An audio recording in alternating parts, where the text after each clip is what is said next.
விட்டு வலிமை மிக்க புனித கரம் உறக்க மறந்தது. மனித மாண்பின் சிகரமே, இறைவன் அன்பின் திலகமே, மெய்ஞான களஞ்சியமே, வாழ்க வாழ்கவே. உலகம் வந்த வள்ளலே, உலவும் அருளின் தென்றலே, அந்தோணி புனிதரே, வாழ்க வாழ்கவே.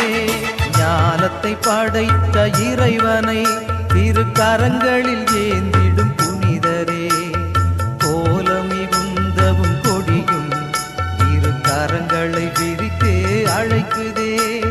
வானிலே அசைந்து ஆட எம்மேனியும் சிலிர்த்து மகிழுதே. ஞானத்தை படைத்த இறைவனை